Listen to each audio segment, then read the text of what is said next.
بسم اللہ الرحمن الرحیم۔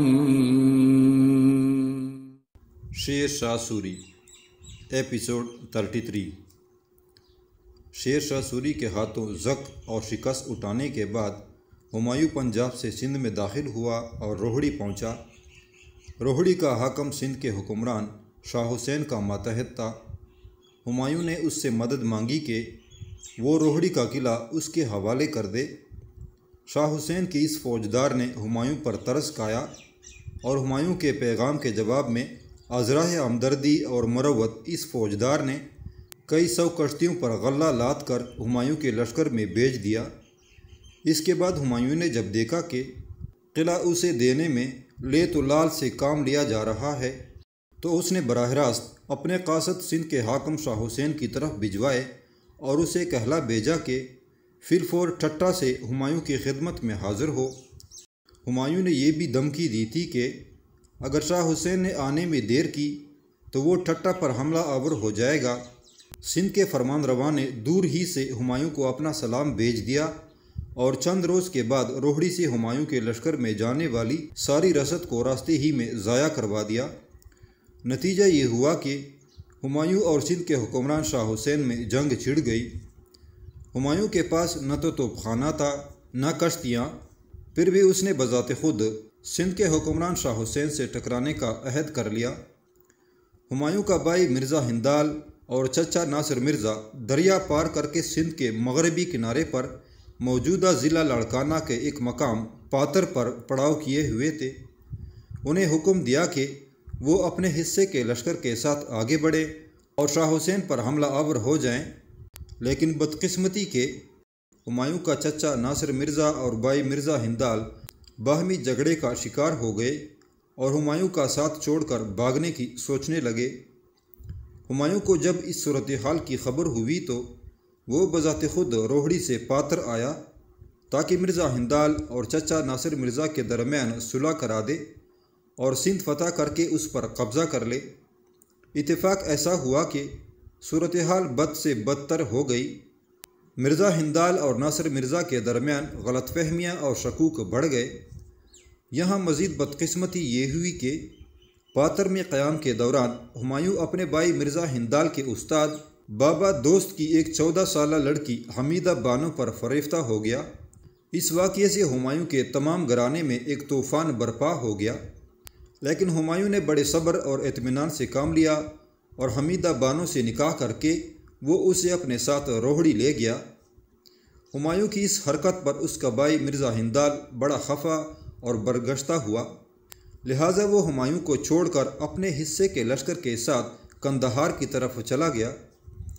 اس موقع پر ہمایوں کا چچا ناصر مرزا بھی ہمایوں کو چھوڑ کر چلا جانا چاہتا تھا، لیکن ہمایوں نے بمشکل اسے پھسلایا اور اس شرط پر اس کو اپنے ساتھ روہڑی لایا کہ ہندوستان کی سلطنت کو دوبارہ تسخیر کرنے کے بعد ہمایوں 1/3 حصہ اپنے چچا ناصر مرزا کو دے دے گا۔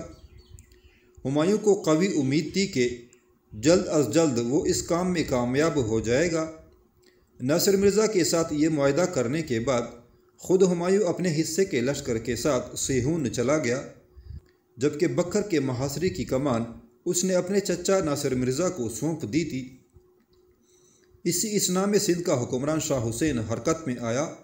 اس نے پینترا بدلا اور ہمایوں کے چچا ناصر مرزا کو لالچ دیا کہ ناصر مرزا اپنے بھتیجے ہمایوں کا ساتھ چھوڑ دے تو وہ نہ صرف ناصر مرزا کو بادشاہ تسلیم کر لے گا بلکہ اس کے نام کا خطبہ بھی پڑھائے گا اور اپنی بیٹی بھی اس کے عقد میں دے دے گا، اور اس طرح شاہ حسین اسے ٹھٹھہ کی ریاست اور اس کے لاتعداد مال و اموال کا واحد وارث قرار دے گا۔ یہ سن کر ہمایوں کا چچا ناصر مرزا خوشی سے جھوم اٹھا۔ اس نے تمام کشتیوں پر قبضہ کر لیا تاکہ ہمایوں دریا پار نہ کر سکے۔ اتنا ہی نہیں بلکہ وہ ہمایوں کو بھی گرفتار کرنے کی راہ دیکھنے لگا۔ اس کے علاوہ شاہ حسین ایک بہت بڑا بحری بیڑا لے کر دریا سندھ میں اترا اور اس نے ہمایوں کی ان تمام کشتیوں کو جو سیہون میں لنگر انداز تھی قبضہ کر لیا۔ ان میں اس کا تمام خزانہ لدا ہوا تھا اور اس کے ساتھیوں کے بیوی بچے بھی سوار تھے۔ اس طرح شیر شاہ سوری کے پنجے سے جو کچھ بچا کچھا تھا وہ اب ہمایوں کے ہاتھ سے نکل گیا تھا۔ اس حادثے کے بعد ہمایوں 2 مقامی زمینداروں کی مدد سے بمشکل تمام خود اور اپنے بچے کچے ساتھیوں کو لے کر روہڑی کی جانب نکل گیا۔ ادھر ہمایوں کا چچا ناصر مرزا سنگ دل اور کمینہ نکلا۔ اپنے ہونے والے خسر اور سندھ کے حاکم شاہ حسین کو خوش کرنے کی غرض سے وہ ہمایوں پر حملہ کرنے اور اسے قتل کرنے پر بھی آمادہ ہو گیا۔ اس کے اس رویے سے مغل اتنے برا فروختہ ہوئے کہ ان میں سے کثیر تعداد نے یہ فیصلہ کیا کہ ہر حالت میں وہ آئندہ بابر کے بدقسمت لڑکے ہمایوں کا ساتھ دیں گے۔ چنانچہ ہمایوں نے اپنے احسان فراموش چچا کے مخدوش پڑوس سے دور رہنا ہی مناسب خیال کیا اور وہاں سے کوچ کر کے بے سر و پا شمال کی جانب اوچ کی طرف چلا گیا۔ اس دوران راجپوتانہ میں مارواڑ کے راجہ مالدیو نے ہمایوں کی طرف اپنے قاصد بھجوائے اور اس سے التماس کی کہ ہمایوں اپنے بچے کچے لشکر کے ساتھ مارواڑ میں آئے۔ مالدیو نے یہ بھی وعدہ کیا کہ اگر ہمایوں مارواڑ میں داخل ہو تو اس کے ساتھ مل کر شیر شاہ سوری نے جو علاقے چینے ہیں وہ حاصل کرنے میں ہمایوں کی مدد کرے گا۔ لیکن ہمایوں ابھی تذبذب کی حالت میں تھا۔ ان تکلیف دہ حالات میں ہمایوں کبھی تو تن بتقدیر رہنے کی سوچتا اور کبھی ہجرت کی بات کرتا۔ اس طرح وہ انسانی جذبوں سے بالکل بے بہرا ہو کر عجیب سی بے بسی کی حالت میں دن بسر کرنے لگا تھا۔ لیکن حمیدہ بانو جو اس کی نئی نویلی دلہن تھی اس نے ہمایوں کو سمجھایا۔ ہمایوں چونکہ اس سے محبت کرتا تھا لہٰذا اسی محبت کی بنا پر حمیدہ بانو اس کو راہ راست پر لے آئی اور اس کو اس کے فرائض واضح کیے کہ ایک شوہر اور ایک بادشاہ کی حیثیت سے ہمایوں کو جدوجہد کرنی چاہیے، مشکلات برداشت کرنی چاہیے اور بالآخر کامیابی اسی کے حصے میں آئے گی۔ اپنی محبت کرنے والی بیوی حمیدہ بانو کے سمجھانے پر ہمایوں سنبھل گیا۔ اس نے اپنے آپ کو کافی حد تک سنبھال لیا۔ اس نے یہ سوچا کہ قندھار پہنچ کر اپنے بھائی مرزا ہندال اور مرزا عسکری سے مصالحت کرے، کیونکہ باوجود ان کی گزشتہ ناہنجاری اور احسان فراموشی کے نہ تو اس کے اپنے بھائیوں کے متعلق کوئی شک و شبہ ہی تھا، نہ ہی اس کے دماغ میں کوئی ان کے خلاف دشمنی اور حسد تھا، مگر جلد ہی ہمایوں نے اپنے اس ارادے کو تبدیل کر لیا۔ اس کے بعد اس نے مشرق کی سمت مارواڑ کے راجہ مالدیو کی طرف جانے کا فیصلہ کر لیا۔ روہڑی سے نکل کر صحرا سے ہوتا ہوا ہمایوں اپنے ساتھیوں کے ساتھ جیسلمیر کی طرف بڑھا تھا۔ صحرا میں سے گزرتے ہوئے اس کے پاس خوراک کا ذخیرہ بالکل ختم ہو گیا تھا۔ وہ بیچارہ اس بدحالی تک پہنچا کہ وہ خود اور اس کے ساتھی بیر اور بیروں کے گودی کی روٹیاں پکا کر کھانے پر مجبور ہو گئے۔ راجپوتانہ میں ہندو راجاؤں کے اندر راجہ مالدیو سب سے زیادہ طاقتور تھا، لیکن جس وقت بمشکل تمام ہمایوں جیلسمر پہنچا تو مارواڑ کے راجہ مالدیو نے بے وفائی کی اور ایک لشکر بھیج کر اس نے ہمایوں کا راستہ روک لیا۔ لیکن ہمایوں اس لشکر پر حملہ آور ہوا اور اسے مار بگایا۔ اس طرح ہمایوں مالدیو کی سرحد پر پہنچ گیا۔ ہمایوں نے مارواڑ کے راجہ مالدیو کے بھیجے ہوئے لشکر کو شکست دی تو مالدیو بڑا فکر مند ہوا۔ اب اس نے پینترا بدلا۔ اس نے یہ خیال کیا کہ شیر شاہ سوری ہندوستان میں بہت بڑی طاقت بن چکا ہے اور ایک وقت ضرور آئے گا کہ شیر شاہ سوری راجپوتانہ میں مالدیو پر ضرب لگائے گا اور اسے اپنے سامنے زیر اور مغلوب کر کے اس کے علاقے کو اپنی سلطنت میں شامل کرنے کی کوشش کرے گا۔ لہٰذا ہمایوں کے حوالے سے مارواڑ کے راجہ مالدیو نے شیر شاہ سوری کی ہمدردیاں اور اس کا اعتماد حاصل کرنے کے متعلق سوچا۔ اس نے ارادہ کر لیا کہ وہ ہمایوں کو گرفتار کر کے شیر شاہ سوری کے حوالے کر دے گا تاکہ وہ شیر شاہ سوری کا اعتماد حاصل کرے اور اس طرح آنے والے دنوں میں شیر شاہ سوری اس پر حملہ آور نہ ہو۔ یہ فیصلہ کرنے کے بعد مارواڑ کے راجہ مالدیو نے ایک لشکر ترتیب دینا شروع کیا تاکہ ہمایوں پر حملہ آور ہو اور اسے گرفتار کر کے شیر شاہ سوری کے حوالے کر دے۔ لیکن ہمایوں کی خوش قسمتی کے راجہ کے ملازموں میں ایک ایسا بھی تھا جو کبھی ہمایوں کے دربار میں کاتب رہ چکا تھا۔ اسے ہمایوں کی حالت زار پر ترس آیا، لہٰذا ایک خفیہ پیغام کے ذریعے اس نے ہمایوں کے مارواڑ کے راجہ مالدیو کی بدنیتی سے آگاہ کر دیا۔ ان حالات سے باخبر ہوتے ہی اپنے ساتھیوں کے ساتھ ہمایوں نے جیسلمیر سے کوچ کیا اور بڑی تیزی سے عمرکوٹ کی طرف بڑھا۔ جیسلمیر سے عمرکوٹ کی طرف جانے کے لیے ہمایوں جن راہوں پر سفر کر رہا تھا وہ صحرا سے گزرتے تھے۔ اس کے لشکری اور وہ خود بھوکے پیاسے سفر جاری رکھے ہوئے تھے۔ مزید یہ کہ پشت کی جانب سے مارواڑ کے راجہ مالدیو کے تعاقب کا بھی خطرہ تھا۔ اس خطرے سے نمٹنے کے لیے ہمایوں نے اپنے چند سرداروں کو چھوٹا سا ایک لشکر دے کر پیچھے پیچھے رہنے کا حکم دیا، تاکہ اگر پشت کی جانب سے راجہ مالدیو کے کچھ دستے اگر حملہ آور ہوں تو ان کی راہ روکی جا سکے، اور ہمایوں اہل و عیال اور اسباب کو ساتھ لے کر بخیریت اپنی منزل کی طرف بڑھ سکے۔ اتفاق سے رات کے وقت ہمایوں کے یہ سردار اپنے چھوٹے سے لشکر کے ساتھ صحرا کے اندر راستہ بھول کر دوسری طرف جا پہنچے۔ صبح جب سورج طلوع ہوا تو انہوں نے دیکھا کہ ایک لشکر ان کا تعاقب کرتے ہوئے آ رہا تھا۔ شاید یہ مالدیو کے لشکر کا کوئی حصہ تھا جو ہمایوں کے تعاقب میں نکلا تھا۔ ہمایوں کے سردار اور لشکری زور زور سے تکبیریں بلند کرتے ہوئے ان پر حملہ آور ہوئے۔ پہلے انہوں نے تیر برسائے۔ پہلا ہی تیر مالدیو کے تعاقب کرنے والے دستوں کے سالار کو لگا اور وہ زمین پر گر کر دم توڑ گیا۔ اس کا کچھ ایسا اثر ہوا کہ مالدیو کا تعاقب کرنے والا لشکر بھاگ نکلا۔ انہیں یہ خدشہ تھا کہ ہمایوں کے ساتھ بہت بڑا لشکر ہے اور جن سپاہیوں نے ان پر تیر اندازی کی ہے وہ ارد گرد پھیل کر ہمایوں کے اصل لشکر کی حفاظت پر مامور ہیں، لہٰذا وہ دم دبا کر صحرا میں بھاگ گئے۔ اس کے بعد یہ سردار اپنے لشکر کو لے کر ہمایوں سے جا ملے اور پورے حالات ہمایوں سے کہہ سنائے۔ ہمایوں نے خدا کا شکر ادا کیا کہ تعاقب کرنے والا مالدیو کا لشکر واپس بھاگ گیا ہے۔ اس کے بعد ہمایوں نے پھر عمرکوٹ کی طرف سفر شروع کیا۔ ہمایوں اور اس کے سارے ساتھی بھوکے پیاسے تھے، یہاں تک کہ ایک کنویں کے کنارے خیمے نصب کیے گئے۔ کنویں میں پانی بہت کم تھا، تاہم ہمایوں اور اس کے ساتھیوں نے تھوڑا تھوڑا پانی پی کر رات وہاں بسر کی۔ دوسرے روز کوچ پھر شروع ہوا۔ 3 منزل تک پانی نہ ملا۔ پیاس کی شدت سے لوگوں کی حالت ناقابل بیان ہو گئی۔ چوتھے دن قافلہ پھر ایک کنویں پر پہنچا۔ یہ کنواں کافی گہرا تھا، تاہم ہمایوں کے ساتھی فی الفور حرکت میں آئے۔ کنویں سے پانی نکال کر اپنے لشکر کو خوب سیراب کیا۔ اس طرح ہمایوں بے پناہ مشکلات کا سامنا کرتا ہوا عمرکوٹ پہنچ گیا۔ عمرکوٹ کا راجہ ہمایوں کے ساتھ بڑے اچھے طریقے سے پیش آیا۔ یہاں کچھ عرصہ ہمایوں نے اپنے بچے کچے ساتھیوں کے ساتھ قیام کیا۔ اسی قیام کے دوران ہمایوں کے یہاں اس کی نئی بیوی حمیدہ بیگم کے بطن سے اکبر پیدا ہوا۔ اکبر کی پیدائش پر ہمایوں نے بے پناہ خوشی کا اظہار کیا۔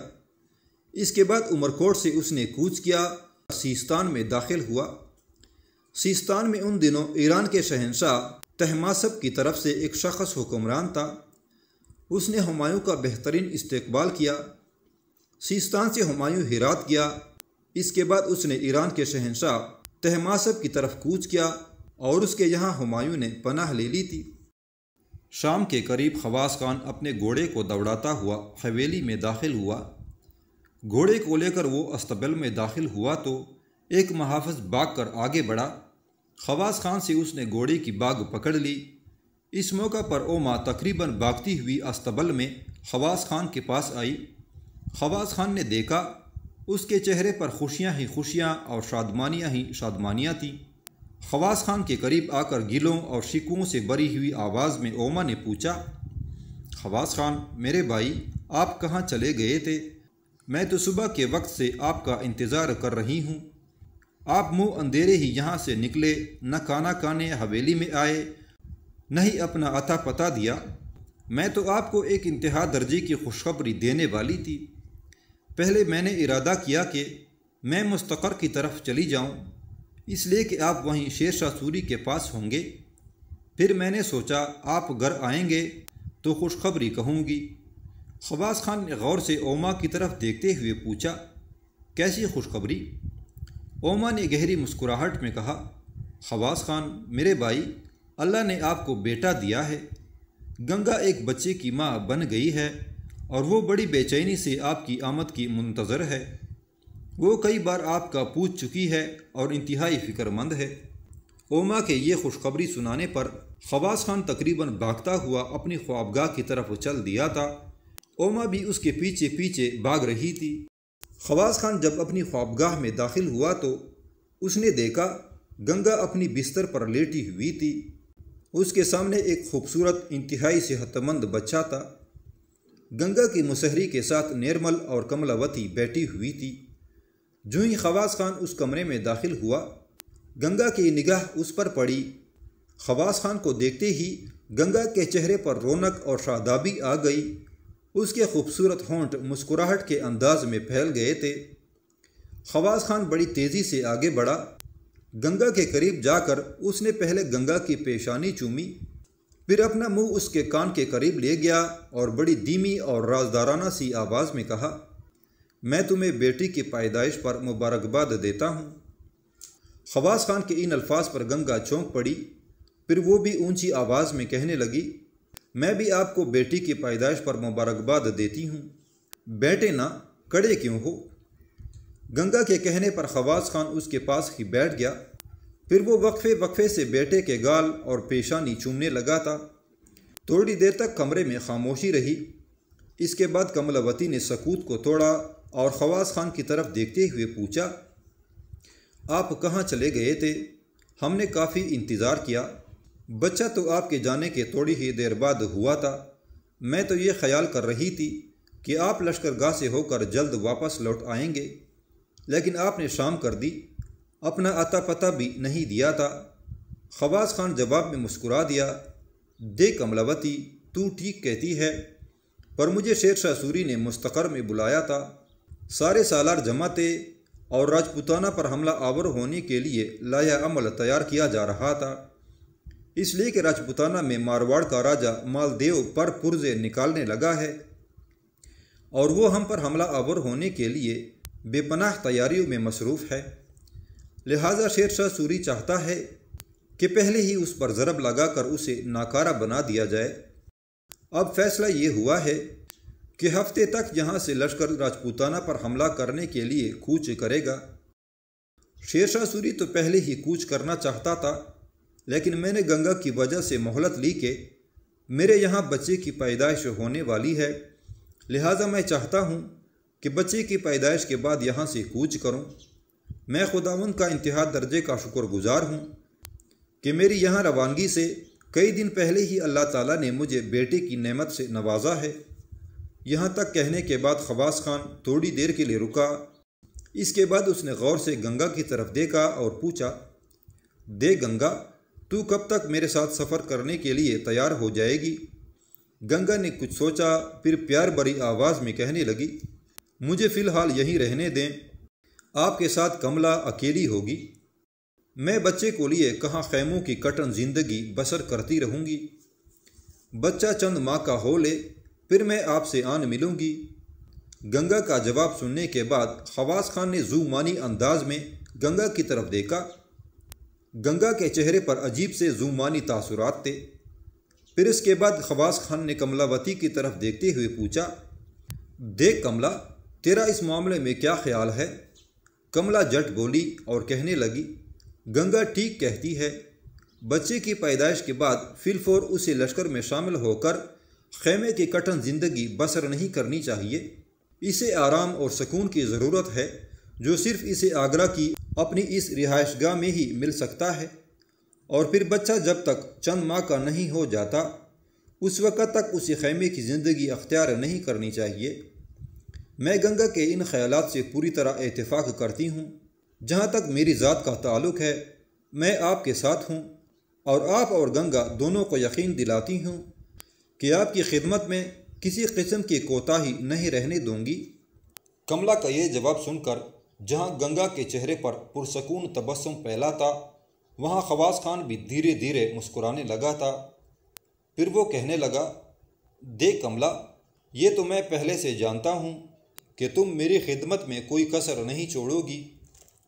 اب جب کہ یہ فیصلہ ہو چکا ہے کہ گنگا بچے کے ساتھ یہاں رہے گی، پھر تم میرے ساتھ 1 ہفتے تک کوچ کرنے کے لیے تیار رہنا۔ اب اٹھو، کھانا لاؤ۔ سارے نہیں بیٹھ کر کھانا کھاتے ہیں۔ ساتھ ہی کملاوتی، اوما اور نرمل اٹھ گئی تھیں۔ کھانے کے برتن وہیں لگا دیے گئے اور سب مل کر کھانا کھانے لگے تھے۔ 1 ہفتے کے بعد شیر شاہ سوری اور خواص خان اپنے لشکر کے ساتھ آگرہ سے راجپوتانہ کی طرف کوچ کر گئے تھے۔